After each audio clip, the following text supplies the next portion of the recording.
Hello duelists, and welcome to an opening of the Yugioh Master Guide 5. Now, the Master Guides are a series of books that are published by V-Jump after each generation of Yu-Gi-Oh! So right there you can see Yuya on the cover. And they are basically an archive of all the cards and different sets that were released during that generation. But to me, the highlight of each Master Guide are the lores of the Yu-Gi-Oh! Cards themselves, which are written by the actual illustrators of the cards. So in each Master Guide, they have a bunch of different stories, which could be for a bunch of different archetypes. So I'm really looking forward to take a look at that in this Master Guide as well. And of course, each Master Guide comes with a bunch of special exclusive cards. So for the Master Guide 4, I think it was Beyond the Hope, the rank 6 Hope, as well as the Chaos Xyz King of Hope Barian, which I was a big fan of those two cards at the end of the Zale series, so I definitely had to get my Master Guide 5, Master Guide 4. But over here in 5, we are going to be getting Odd Eyes Winged Dragon and Purplish Hell Armageddon. While I'm not a very big fan of the Hell Armageddon evolutions at the end of the series, I'm definitely a big fan of the Odd Eyes combinations, so I'm definitely looking forward to pull our Odd Eyes Winged Dragon. So with that, let's take a look at the book itself. So we open up, and so it looks like we are getting a sort of poster here. So it's the history of the Arc-V OCG. So I guess it's a list of all of the Arc-V sets and their release dates. Just move this over here. Yep, we've got Yuya there, and Yuto, Yugioh, and Yuri on the left. And on the opposite side, it looks like we've got a poster of Yusaku, the Code Talker, and Firewall Dragon. That looks really nice, but I don't think I'll be able to take it off easily without damaging the bottom of the poster, so I'll probably just leave it there. Right here it says Master Guide 5 Vrain's poster. So let's close that up and move right along. Over here on the left, we've got like the sort of first page of the Master Guide 5 with the 4-dimensional dragons looking super awesome. A contents page, and so we're going to start off with the first section, the OCG Chronicle. So just to give you guys a sample of what the book looks like, so basically this is for the Duelist Advent, the very first booster pack of the Arc-V series. So we've got a picture of the booster here, and this is the entire card list of the set, and on the left of the page we have some of the notable cards from the set. So right here on the top, it introduces the cover card and the support series, the Entermates, and on the bottom also some pickup cards, which are basically like key cards that will be useful to use and like they'll have some sort of competitive value in the set. So following that, we've got next challengers and so on and so on. And here we have the second part of the book, which is the deck history. So the deck history is basically the list of the ban lists throughout the generation. So for example, this is the 2014 1st of February to the 31st of March ban list. And basically they introduce some of the new cards in each cycle, as well as some combinations that were frequently used.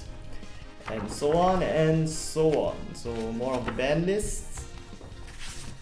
Moving on to the third chapter, we've got the World Championship Series report, which is just basically, so this is for 2014. They showed some of the participants from Japan as well as the decks they used, and here is like the ratio of the decks used in the 22 finalists.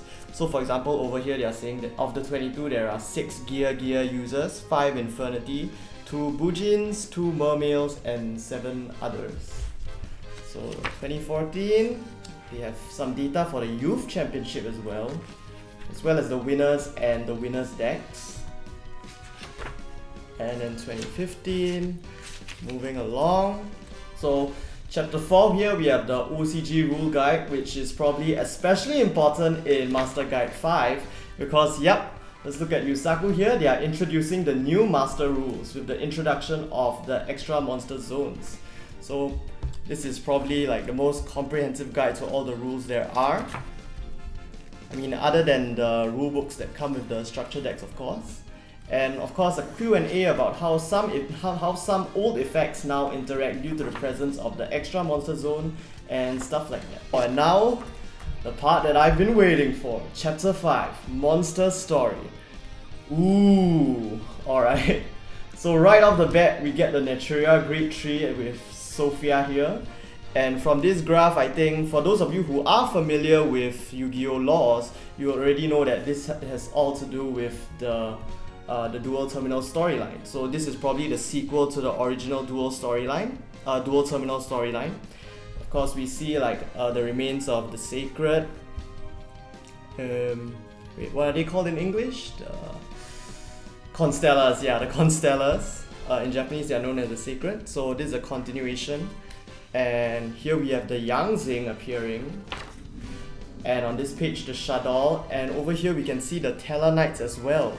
So the story that's unfolding in this Master Guide 5 is probably the battle between the Yang Zings, the Tellaknights, and the Shadolls. And then we move on to involve the Summon Beasts.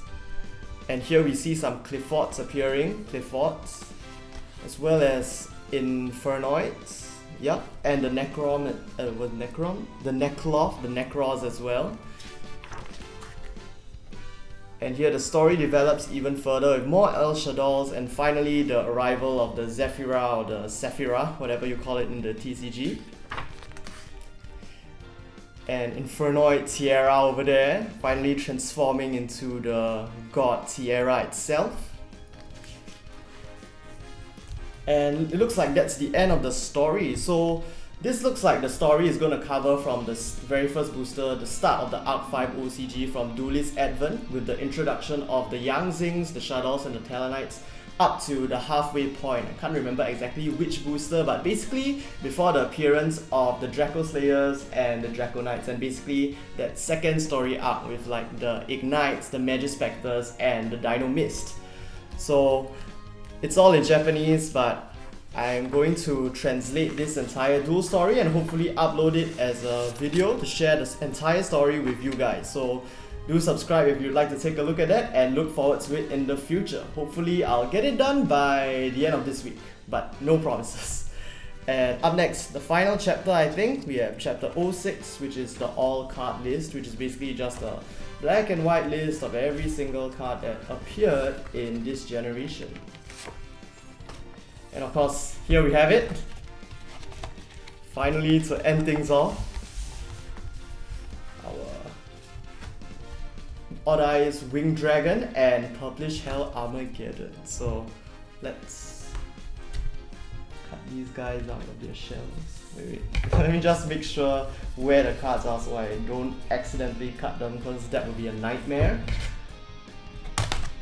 Alright.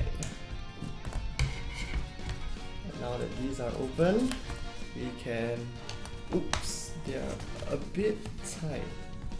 So let's start off with... Ooh! Alright, let me just zoom in the camera here. So here we have the Emperor White Dragon, Odd Eyes Winged Dragon in all of its ultra rare glory. Just look at its design. It's the white and silver armor along with the blue crystalline parts really go really well with the whole synchro background on top, and it really blends quite nicely with the pendulum bottom as well. So let's grab a sleeve.